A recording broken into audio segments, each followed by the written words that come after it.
Hello students, I am Sunil Kumar. तो students देखिए, अब हम स्टार्ट करने वाले हैं। फर्स्ट हम स्टार्ट करेंगे रिप्रोडक्टिव हेल्थ, और रिप्रोडक्टिव हेल्थ के बाद फिर हम थोड़ा सा लोकोमोशन एंड मूवमेंट वाला चैप्टर भी थोड़ा सा हम स्टार्ट करेंगे। तो हमारा जो चैप्टर है रिप्रोडक्टिव हेल्थ, ये हमारा क्लास किसमें है? ये हमारा क्लास 12th का चैप्टर है रिप्रोडक्टिव हेल्थ। तो मैं स्टार्ट करने जा रहा हूँ स्टूडेंट्स, ठीक है। मैं पहले चैप्टर का नेम लिखता हूं, reproductive health. Reproductive health, reproductive health. तो मेरे चैप्टर का नाम है रिप्रोडक्टिव हेल्थ, ठीक है। तो रिप्रोडक्टिव हेल्थ का मतलब ये नहीं है कि आप ये समझें कि भाई जेनेटल्स ऑर्गन्स की केवल बात की जाती है। इसमें ऐसा कुछ भी नहीं है कि आपने जेनेटल्स ऑर्गन्स की आपने बात कर ली। रिप्रोडक्टिव हेल्थ में क्या है, हमारा सभी चीजें आ जाती हैं। हमारे इमोशनल्स भी आ जाते हैं, हमारी फीलिंग्स भी आ जाती हैं, हमारे फिजिकल हेल्थ भी आ जाती है, मेंटल हेल्थ भी आ जाती है। ये सभी चीज हमारी किस में आती है? रिप्रोडक्टिव हेल्थ के अंदर आती है। तो मैं आपको, चलिए मैं एक डेफिनेशन में लिख देता हूँ, थोड़ी सी मैं डेफिनेशन लिख देता हूँ, छोटी सी एक डेफिनेशन लिख देता हूँ, है ना। एक छोटी सी एक डेफिनेशन लिख देता हूं रिप्रोडक्टिव हेल्थ की। It is state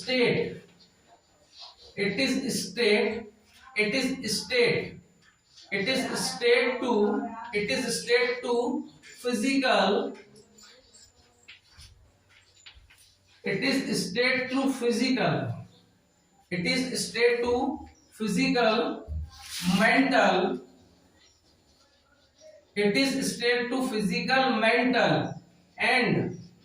mental,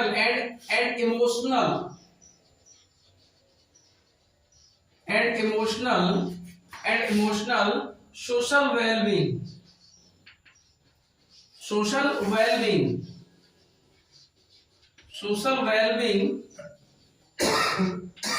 well-being and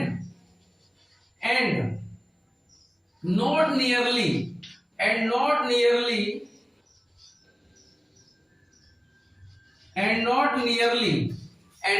nearly देखिए मैंने क्या लिखा है, it is state to physical, mental and emotional social wellbeing and not nearly to reproductive health, to reproductive disease, to reproductive disease.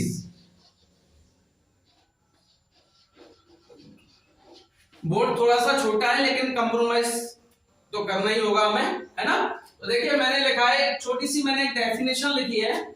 It is state to physical, mental and emotional social wellbeing and not nearly to reproductive disease. भाई देखिए साफ सी बात है, भाई देखिए हम मानसिक रूप से सही होने चाहिए, ठीक है। हम फिजिकली भी सही होने चाहिए। पता चला हम फिजिकली ठीक नहीं है, ठीक है, और उसके साथ साथ मानसिक रूप से सही नहीं है, डिप्रेशन में चल रहे हैं, किसी भी बात को लेकर डिप्रेशन में चल रहे हैं, मानसिकता भी हमारी सही नहीं है, मानसिक रूप से भी सही नहीं है।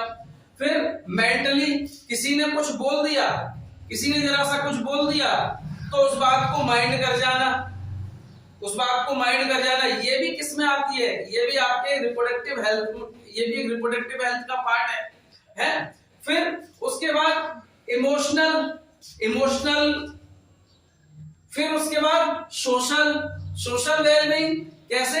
जैसे कि मान के चलो, सपोज दैट, मान लीजिए कोई भी बच्चा है वो मेहनत कर रहा है, कोई भी बच्चा मान लीजिए मेहनत कर रहा है, वो अपने मेडिकल एंट्रेंस के लिए मेहनत कर रहा है। अब मेडिकल एंट्रेंस के लिए वो मेहनत कर रहा है और आस पड़ोसी क्या बोले, शर्मा जी आपने देखा वो गुड्डू भैया का बच्चा कहाँ निकला वो गुड्डू भैया का बच्चा, आज उसने देखो मेडिकल स्टोर खोल लिया, बैठा है, कहाँ मेडिकल निकलता है। अब ऐसे उसके पेरेंट्स को, उसकी मम्मी को, उसके पापा को, कई समाज में आसपास के लोगों ने बोला और वो डिप्रेशन में चला गया, डिप्रेशन का वो शिकार हो गया। सामाजिक ताना बाना कि तुम्हारा बेटा नहीं कर सकता या तुम्हारी बेटी नहीं कर सकती। आगे आगे कई सारे जो मौके मिलते हैं उन मौकों पर ब्रेक लग जाना, सोशल वेलबींग, सामाजिक ताना बाना इंसान का। तो ये चीजें सभी के साथ होती हैं, चाहे वो बॉयज हो चाहे गर्ल्स हो। मतलब इन सब बातों से एक हमारे एक ब्रेन पर एक असर पड़ता है, एक ब्रेन पे हमारे असर पड़ता है इन सब बातों से। चलिए नेक्स्ट पॉइंट मैं आपसे बात करूंगा। नेक्स्ट पॉइंट में आपसे अब मैं डिस्कशन करता हूं। ये तो मैंने एक डेफिनेशन बता दी। दूसरा पॉइंट मेरा क्या है? India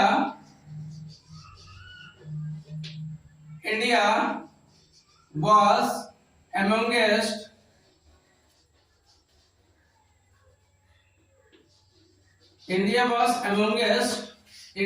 amongst first country.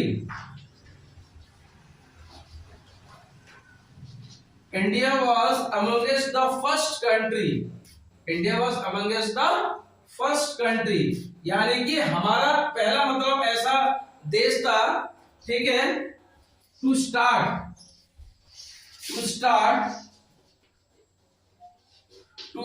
The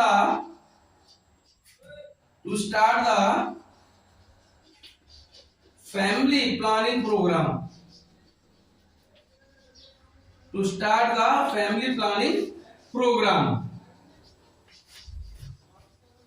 ये किस ईयर में किया गया था? ये ईयर में किया गया था 1951 में, ठीक है। मैं लिख देता हूं ईयर यहाँ पे 1951 में।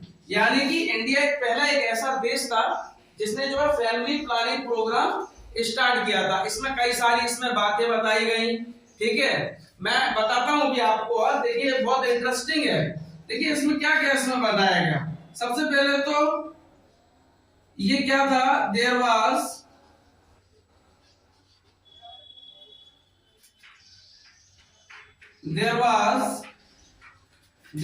The national programme. ये एक नेशनल प्रोग्राम था।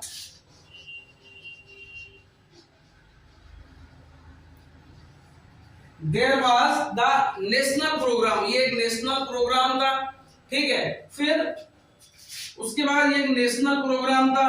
फिर the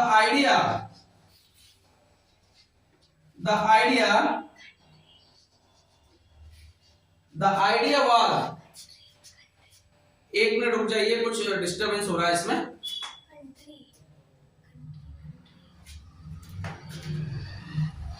कोई बात नहीं,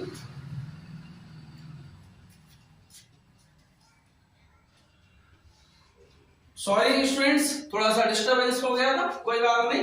there was the national programme, इसी का कॉल आ रहा था, मैंने काट दिया। There was the national programme, ठीक है, ये नेशनल प्रोग्राम था। फिर द आइडिया वाज, फिर मैं आपको क्या पॉइंट बताने वाला हूं। द आइडिया, ध्यान से सुनेंगे। The idea was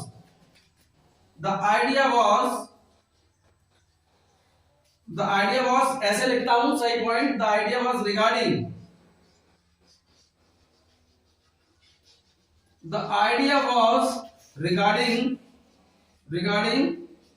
small family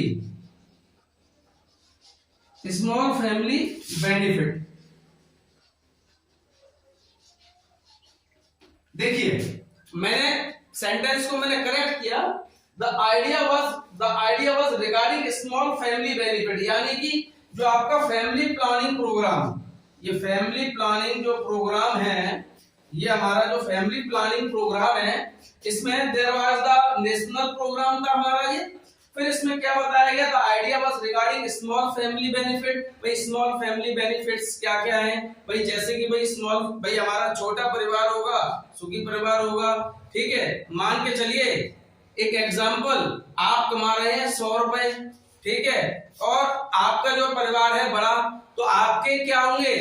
economical जो स्थितियां हैं घर में हमारी, वो बिगड़ जाएंगी, हमारे घर में इकोनॉमिकल स्थितियां हमारी बिगड़ जाएंगी, ठीक है।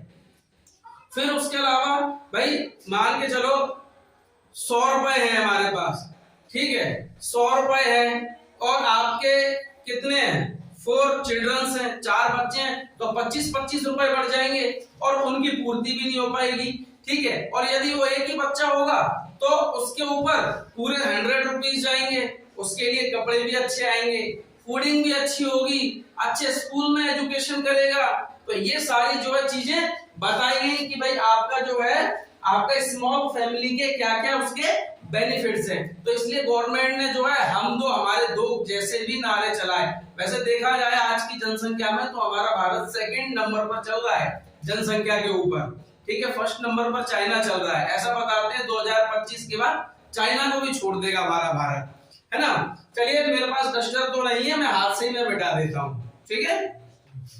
चलिए कोई बात नहीं, मैं आगे चलता हूं। चलिए कोई बात नहीं, हाथ से ही काम कर लेते हैं, कोई खास बात नहीं है, कोई खास बात नहीं है इसमें हमारे लिए, ठीक है। नेक्स्ट पॉइंट मैं आपसे डिस्कस करता हूं इसमें। इन अक्टूबर नेक्स्ट पॉइंट में डिस्कस करता हूं। इन अक्टूबर 1997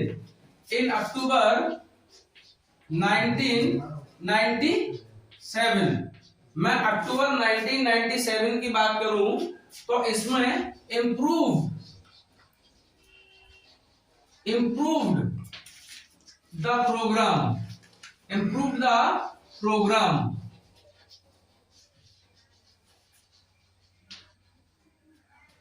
माफ करना, थोड़ा सा क्या है लाइटें थोड़ा सा हल्की कम हो रही हैं, मौसम थोड़ा सा खराब है इस वजह से, ठीक है। इन अक्टूबर 1997 इम्प्रूव द प्रोग्राम। अक्टूबर 1997 में जो है प्रोग्राम्स को क्या किया गया, इम्प्रूव किया गया, ठीक है। और इसमें ये इम्प्रूव कैसा, इन 1997 इम्प्रूव द प्रोग्राम, यानी कि प्रोग्राम का इंप्रूवमेंट का मतलब है, ठीक है, रिप्रोडक्टिव आरसीएच जैसे प्रोग्राम चलाए गए, रिप्रोडक्टिव चाइल्ड हेल्थ प्रोग्राम जैसे प्रोग्राम चलाए गए, ठीक है। मैं बताता हूं कि आपको एक एक करके हम डिस्कस करेंगे पॉइंटों को। In October 1997 improve the programme and they are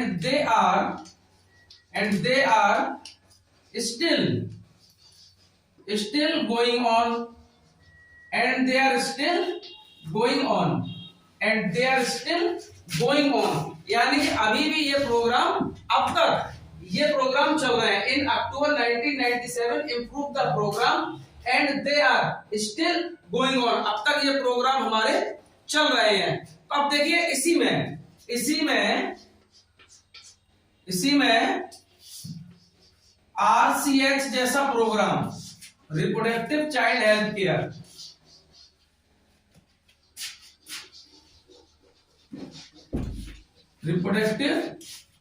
reproductive child health care, health programme, reproductive child health programme, मैं बताता हूं। Reproductive child health programme,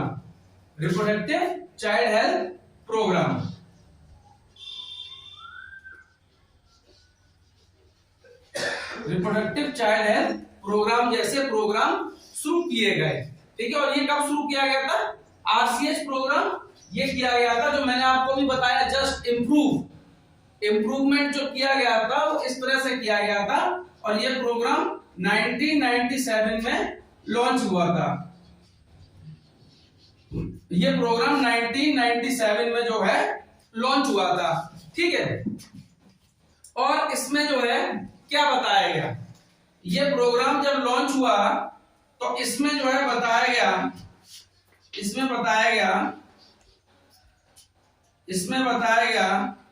the reproductive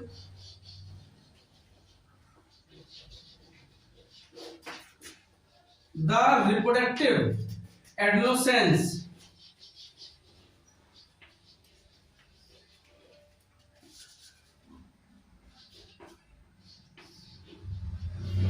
इसमें बताया गया बेटा, इसमें बताया गया the reproductive adolescence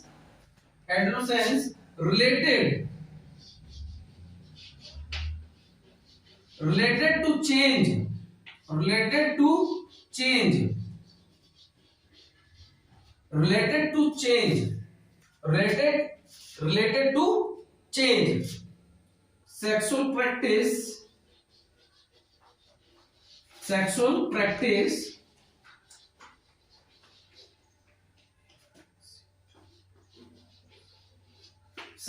practice the reproductive adolescence related to change sexual practice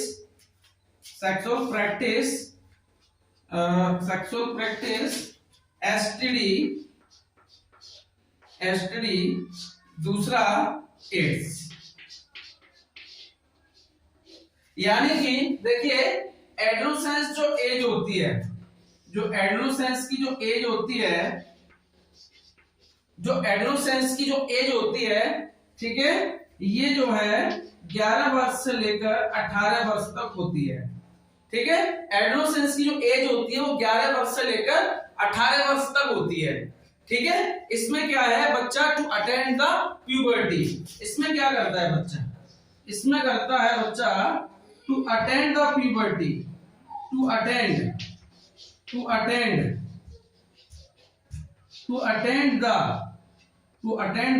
puberty, to attend the puberty. इसमें बच्चा क्या प्यूबर्टी को अटेंड करता है।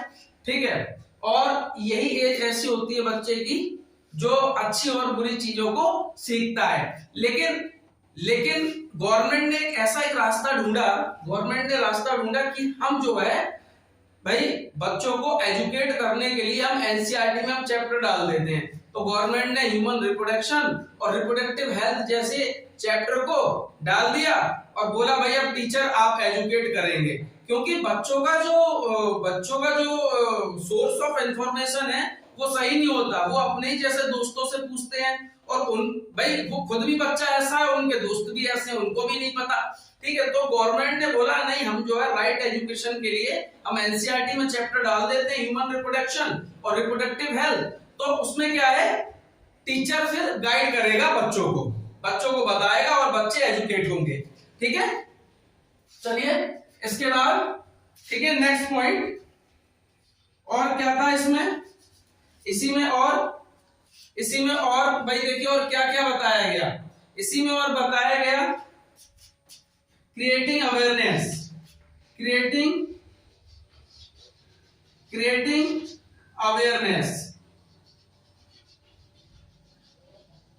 क्रिएटिंग अवेयरनेस यानी कि जागरूकता फैलाओ, जागरूकता भी फैलाना जरूरी है भाई, creating awareness.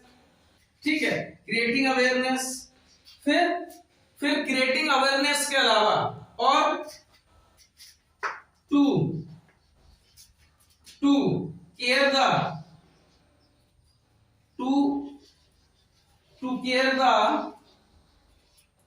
The pregnant women, to care the pregnant women.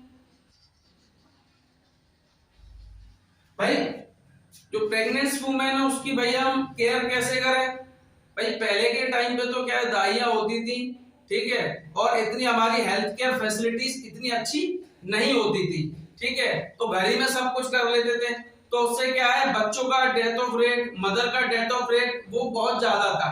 लेकिन धीरे धीरे अवेयरनेस फैलाई, जानकारी फैलाई, तो उससे क्या है लोगों में जागरूकता आई और जागरूकता के आने के चलते भाई हॉस्पिटल्स बनने लगे गवर्नमेंट, फिर वहां पर उनका ट्रीटमेंट होने लगा, वहां जाने लगे, डिलीवरी फिर हॉस्पिटल्स में होने लगी। ठीक है, तो इस तरह से धीरे धीरे सरकार ने अपने कामों को भी आगे बढ़ाया। ठीक है, फिर मैं इसको मिटा देता हूं, ऊपर वाला मैं मिटा देता हूं, मैं ये मिटा देता हूं। ठीक है, और मैं इसको भी मैं मिटा देता हूं मैं।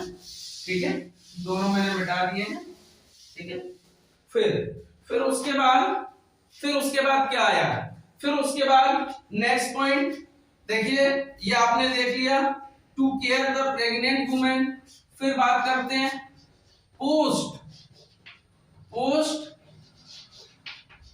Postnatal care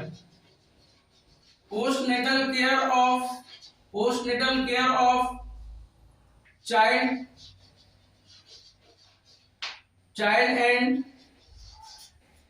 and women. भाई बच्चे के जन्म के बाद माता को भी सुरक्षित रखना और बच्चे को भी सुरक्षित रखना। भाई बच्चे का जन्म हुआ तो बच्चे को भी सेफ रखें और माता को भी सेफ रखें, दोनों को हम सेफ रखें। ठीक है, ये भी काम करेगा।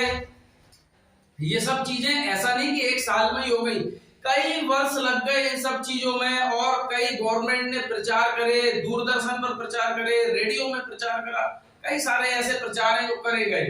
ठीक है, और कई वर्षों की मेहनत के बाद जो है लेवल में आ पाई चीजें। चलिए नेक्स्ट पॉइंट, फिर हम बात करते हैं आपसे, फिर और क्या किया गवर्नमेंट ने, बैन ऑन एम्नियोसेंटेसिस। ठीक है, एम्नियोसेंटेसिस, बैन ऑन एम्नियोसेंटेसिस। ठीक है, एम्नियोसेंटेसिस पर बैन लगाया।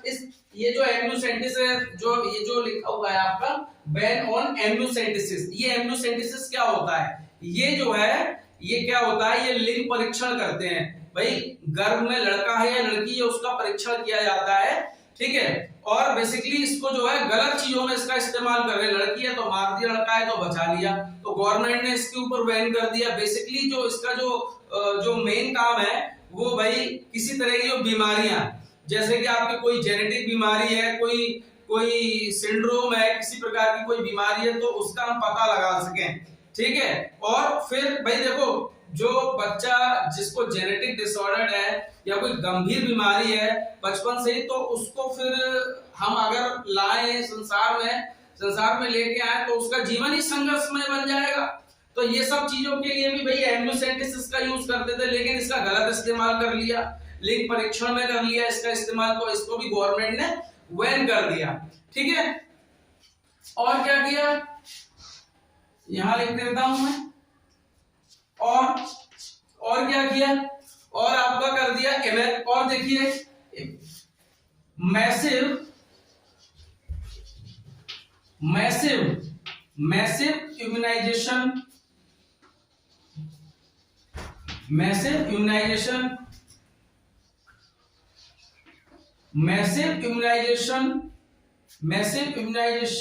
Of child. भाई गवर्नमेंट ने बोला बच्चे के जन्म, जैसे ही बच्चे का जन्म होगा किसी के हाथ में नहीं दिया जाएगा, सबसे पहले बच्चा वैक्सीनेटेड होगा, वैक्सीनेटेड होने के बाद उसको सही जगह रखेंगे। पुराने टाइम में क्या हुआ, बच्चे का जन्म हुआ, उसको गंगा जल पिला दिया, उसको जो है बतासा खिला दिया, उसको प्रसाद खिला दिया, बोला नहीं ये गंगा जल पिला दो, प्रसाद खिला दो। अब उससे हुआ क्या, बच्चे की डेथ हो गई, उसको इन्फेक्शन लगा, क्योंकि उसका इम्यून सिस्टम तो मजबूत है ही नहीं। 0 इयर्स का बेबी, उसको हमें प्रोटेक्शन तो करनी पड़ेगी, कोई प्रोटेक्शन थी नहीं, तो गवर्नमेंट ने बोला नहीं, बच्चे का जन्म होते पहले उसको क्या होगा, सबसे पहले उसको वैक्सीन लगेंगे, वैक्सीन लगने के बाद फिर वो मदर फीडिंग पे जाएगा, क्योंकि हमें पता है जो लैक्टेशन होता है, जो मदर्स का जो मदर्स फीडिंग पे जाता है बच्चा, उसमें जो है हैवी मात्रा में जो है क्या होता है, एंटीबॉडीज होती हैं, तो वो बच्चे में एंटीबॉडीज जाएंगी, उसका इम्यून सिस्टम मजबूत होगा। तो गवर्नमेंट ने इस तरह की भी कुछ चीजें करी, परिवर्तन करे सब चीजों में। फिर हम क्या डिस्कस करने वाले हैं, फिर उसके बाद कुछ रिसर्च करी गई, फिर उसके बाद कुछ रिसर्च इंस्टीट्यूट खोले गए, फिर क्या करेगा, कुछ रिसर्च इंस्टीट्यूट खोले गए,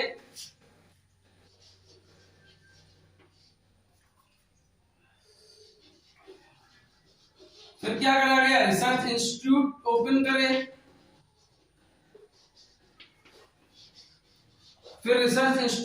करे, गवर्नमेंट ने। गवर्नमेंट ने कुछ रिसर्च इंस्टीट्यूट ओपन करे, ठीक है।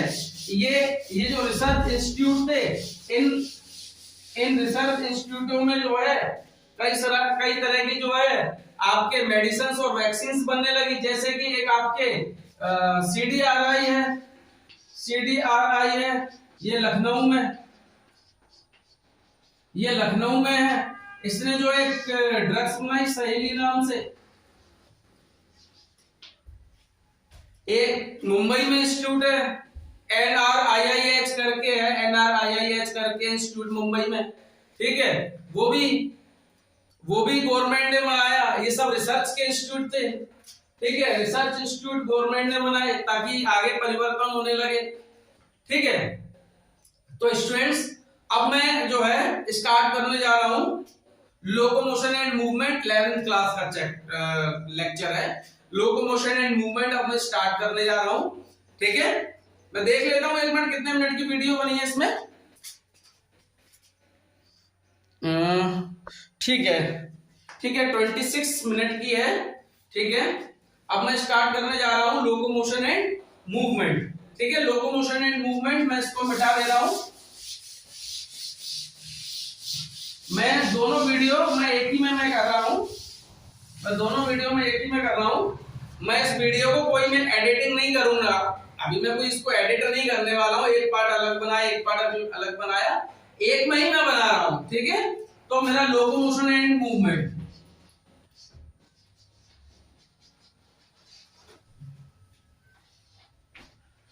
Locomotion and movement, locomotion and movement, locomotion and movement मेरे चैप्टर का नाम है, ठीक है। अब मैं स्टार्ट करने जा रहा हूं। देखिए, सबसे पहले हम जो बात करने वाले हैं वो हम बात करेंगे मूवमेंट की, फिर हम बात करेंगे लोकोमोशन की। तो मूवमेंट क्या होता है, तो मैं एक लाइन लिख देता हूं, फिर मैं आगे अंडरस्टैंडिंग करता हूं आपके लिए। सबसे पहले मैं एक लाइन लिख देता हूं, टू चेंज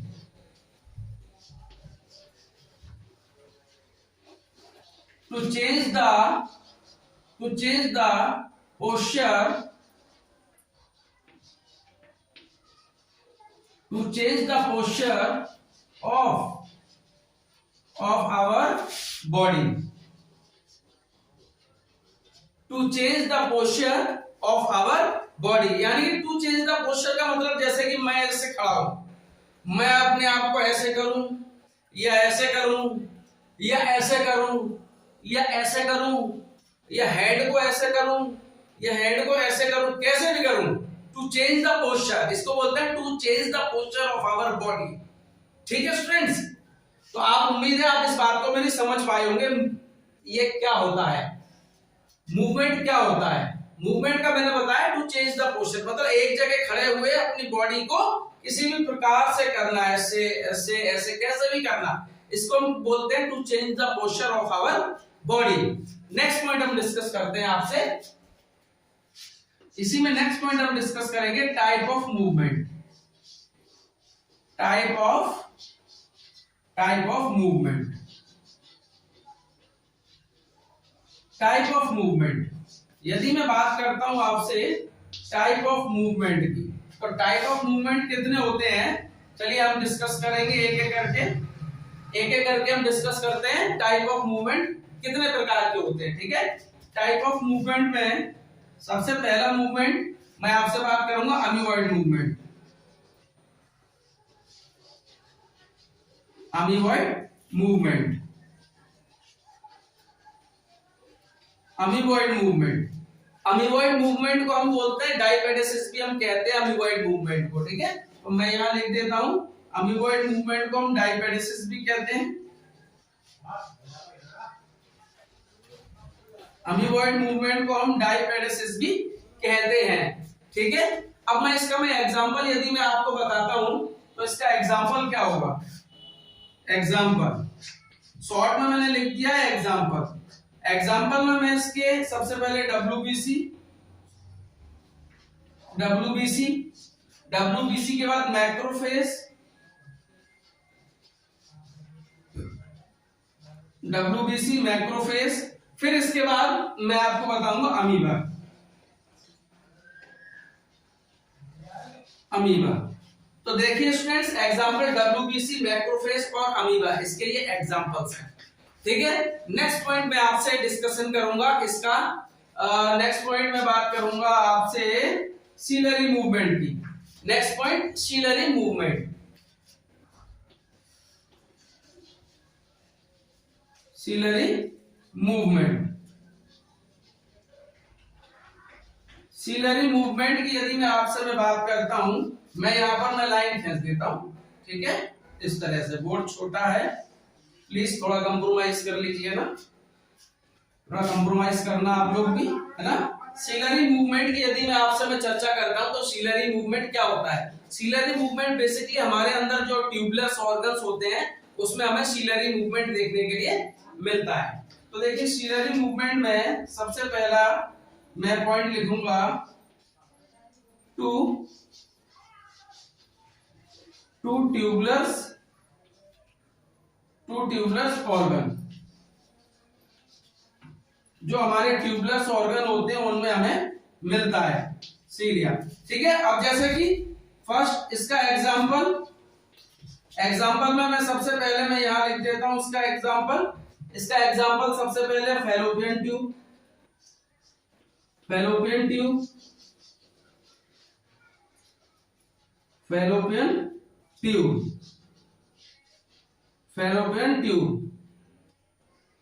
ठीक है, दूसरा एग्जांपल मैं बात करता हूं आपसे इसका, इसी का मैं दूसरा एग्जांपल मैं यहां लिख देता हूं। एग्जांपल, ये इसका एग्जांपल है, सीलरी मूवमेंट का एग्जांपल है। यहां पर एक दूसरा एक एग्जांपल फैलोपियन ट्यूब लिखा, दूसरा एग्जांपल मैं लिखता हूं ट्रेकिया। ट्रेकिया में बेसिकली हमारे होता क्या है, सीलेटेड इपिथेलियम होती है। ट्रेकिया में हमारे क्या होता है, यहां लिख देता हूं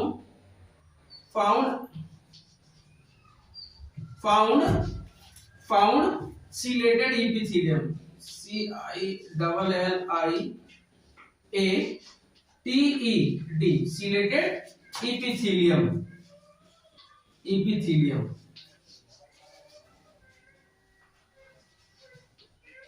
सीलेटेड इपिथेलियम होती है, जगह नहीं है, मैं बता देता हूं। जो सीलेटेड इपिथेलियम है इसका काम होता है to remove the dust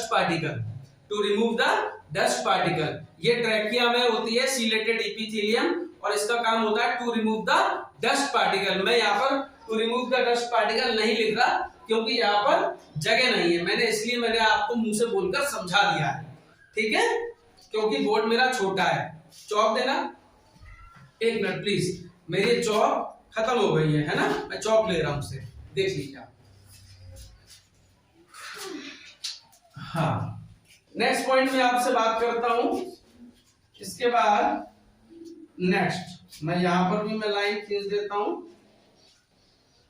next मैं आपसे जो मैं चर्चा करने वाला हूं, नेक्स्ट मेरी चर्चा होगी फ्लैजिला मूवमेंट के ऊपर। फ्लैजिला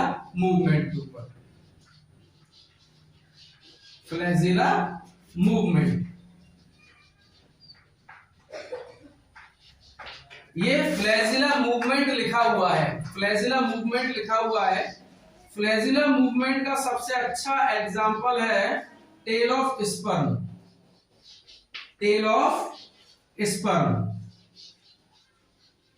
स्पर्म की टेल, जो स्पर्म होता है उसकी टेल होती है, वो एक प्रकार की मॉडिफाइड फ्लैजिला होती है। मैं यहां पर लिख देता हूं, it is a modified flagella.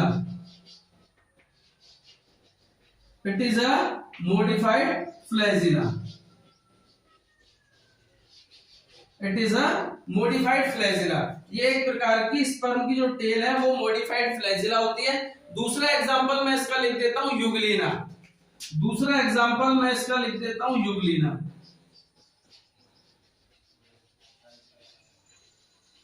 Euglena. एक और है फ्लैजिला मूवमेंट के अलावा मसल्स मूवमेंट, मैं मुंह से बता रहा हूं।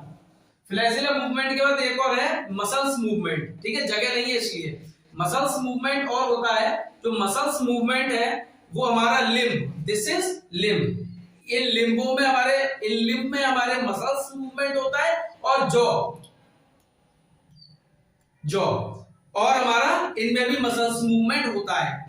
तो यहां तक तो मैंने आपको क्या बताया है, मैंने आपको बताया मूवमेंट के बारे में। मूवमेंट क्या होता है, मूवमेंट हमारे जो है body to change the posture of our body.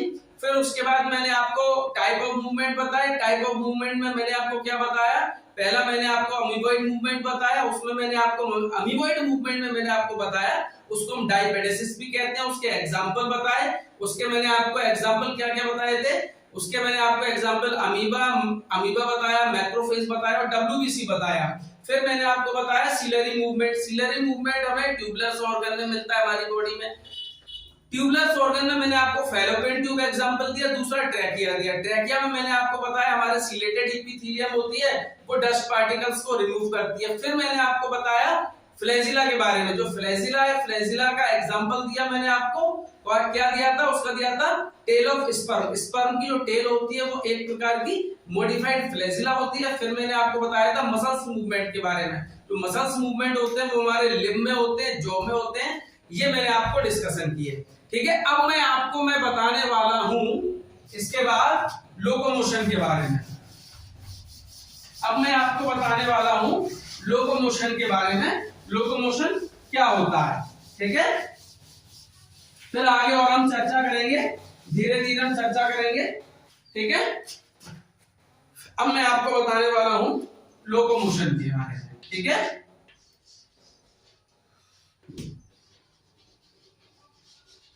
Locomotion, locomotion के बारे में यदि मैं आपसे चर्चा करूं, जो लोकोमोशन है, लोकोमोशन के बारे में यदि मैं चर्चा करूं आपसे, तो लोकोमोशन में क्या करूंगा मैं, देखिए सबसे पहला point, to lead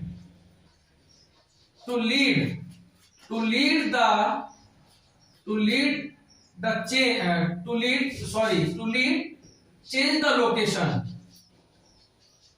to lead change the location, to lead change the location, यानी कि मैं यहां खड़ा हूं, यहां से मैं इधर आ गया, यहां से इधर आ गया, इधर आ गया, इधर चला गया, अपनी मैं लोकेशन चेंज कर रहा हूं, या मैं इधर आ गया ऐसे, या मैं इधर आ गया ऐसे, कैसे भी कर रहा हूं, मैं अपनी लोकेशन को चेंज कर रहा हूं, उसको कहते हैं हम मूवमेंट। ठीक है, तो आपकी एनसीईआरटी क्या कहती है, आपके एनसीईआरटी ने स्टेटमेंट दिया हुआ है, all locomotion are movement but all movement are not locomotion. ठीक है, ये आपके एनसीईआरटी का स्टेटमेंट है। चलिए, अब मैं इसके बाद मैं आपसे बात करता हूं भाई, मैं यदि एक क्वेश्चन लिख दूं, why we need locomotion,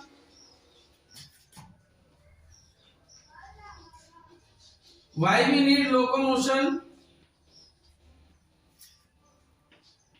need locomotion, या मैं इसको ऐसे भी लिख सकता हूं, importance of locomotion,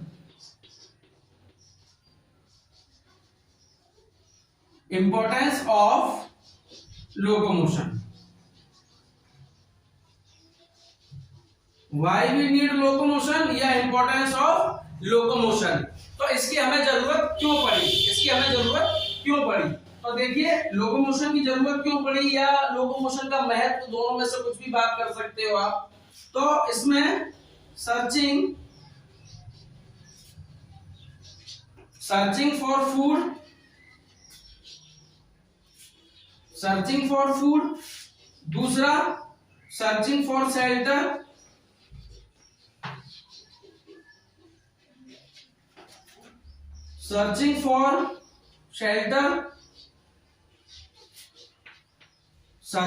shelter, third point protection from predator,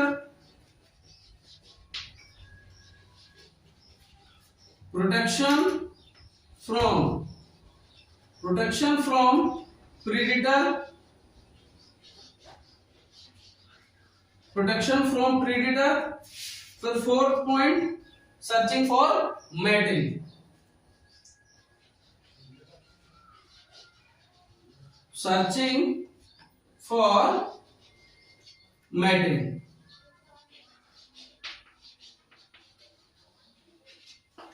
ये हमारे लिए इंपॉर्टेंस है, लोकोमोशन का इंपॉर्टेंस या लोकोमोशन की जरूरत क्यों है।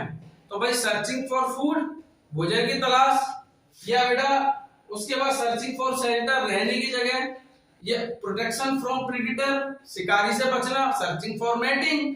भाई लोकोमोशन की हमें इसलिए जरूरत होती है, ठीक है। फिर नेक्स्ट पॉइंट हम क्या डिस्कस करने वाले हैं, हम अब एक डायग्राम बनाएंगे स्ट्रक्चर ऑफ स्केलेटल मसल्स। अब हम नेक्स्ट डायग्राम बनाने वाले हैं स्ट्रक्चर ऑफ स्केलेटल मसल्स, ठीक है।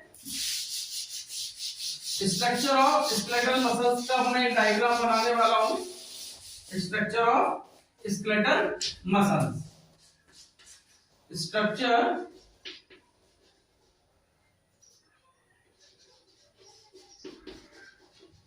Structure of skeletal muscles, structure of skeletal muscles. जो स्ट्रक्चर ऑफ स्केलेटल मसल्स का मैं ये डायग्राम जो बना रहा हूं, ठीक है। हम स्ट्रक्चर ऑफ स्केलेटल मसल्स की बात करेंगे तो पहले मैं जो है एक डायग्राम बना लेता हूं, जाना पहचाना सा डायग्राम है कुछ आप लोगों का, जिस डायग्राम को आप लोग जानते हो, है ना। ये मैंने हैंड का डायग्राम बनाया है। हैंड में ये जो है अंदर इस तरह से बाइसेप्स होती हैं, ये इस तरह से बाइसेप्स, हैंड में इस तरह से बाइसेप्स होती हैं यहां पर, है ना। मैं लिख देता हूं यहां पे बाइसेप्स, मैं यहां लिख देता हूं बाइसेप्स।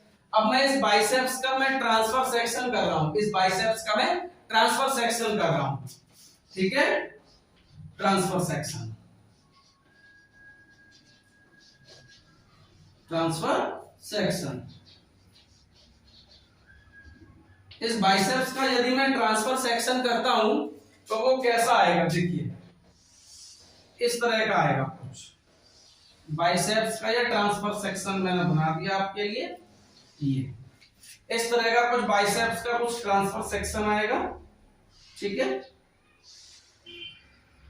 पूरा अंडरस्टैंडिंग करके बताऊंगा, छोड़ूंगा नहीं बात को, पूरा अधूरा कुछ भी नहीं रहेगा, पूरा बात यहां पे मैं कंप्लीट करूंगा आपके लिए।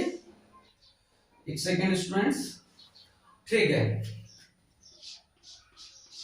पूरी चीजों को हम यहाँ पर कंप्लीट करेंगे, छोड़ेंगे यहाँ पर हम कुछ भी नहीं, ठीक है, ठीक है। अब देखिए ये ऊपर एक कवरिंग बनाई है मैंने, ये यहाँ पर ये ऊपर एक कवरिंग बनाई है, इस कवरिंग को बोलते हैं हम इपीमाइसियम, इपीमाइसियम, इपीमाइसियम। देखिए स्टूडेंट्स मेरे पास जगह नहीं है और जगह लिखने की, ठीक है। तो ये इपीमाइसियम मैं यहाँ पर नोट लिख देता हूं, उस तरह से नोट, मैं यहाँ पर इस तरह से मैं नोट लिख देता हूं। इपीमाइसियम ये क्या चीज है, covering of connective tissue, covering of connective tissue, covering of connective tissue. जो कनेक्टिव टिश्यू की कवरिंग होती है, ये कवरिंग ऑफ कनेक्टिव टिश्यू, ये जो कवरिंग है ऊपर की कनेक्टिव टिश्यू की बनी हुई है, इसको बोलते हैं हम इपीमाइसियम, EPIMYSIUM, इपीमाइसियम। अब उसके बाद नेक्स्ट स्ट्रक्चर की हम बात करते हैं, नेक्स्ट स्ट्रक्चर की हम डिस्कशन करेंगे। ये एरो इस तरह से देता हूं मैं, ये क्या है, मसल्स बंडल है, ये है मसल्स बंडल, मसल्स बंडल, ये है मसल्स बंडल, ठीक है। इसके ऊपर की भी जो कवरिंग होती है उसको हम पेरीमाइसियम कहते हैं, पेरीमाइसियम,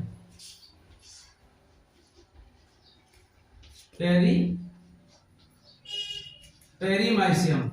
ये भी किसकी बनी होती है, कनेक्टिव टिश्यू की, सीटी लिख दिया मैंने, देखिए मैंने शॉर्ट में कनेक्टिव टिश्यू लिख दिया है। ये ऊपर की जो कवरिंग होती है इसकी, ये जो ऊपर की जो मसल्स बंडल की कवरिंग है इसको हम पेरीमाइसियम बोलते हैं, ठीक है। और ये किसकी बनी होती है, कनेक्टिव टिश्यू की, सीटी। सीटी का मतलब होता है कनेक्टिव टिश्यू, मैंने शॉर्ट में लिख दिया है, जगह नहीं है यहाँ पर, ठीक है। नेक्स्ट पॉइंट मैं यहाँ पर लिखता हूं, ये है हमारा muscles fibre, MUSCLE, muscles fibre, FIBER। और देखो कई सारे जो मसल्स बंडल होते हैं उसके लिए एक वर्ड यूज किया जाता है, फेसिकल, ठीक है।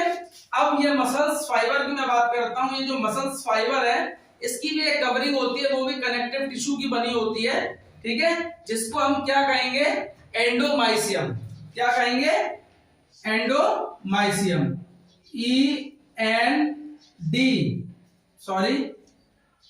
मैं यहां लिख देता हूं, ENDOMYSIUM,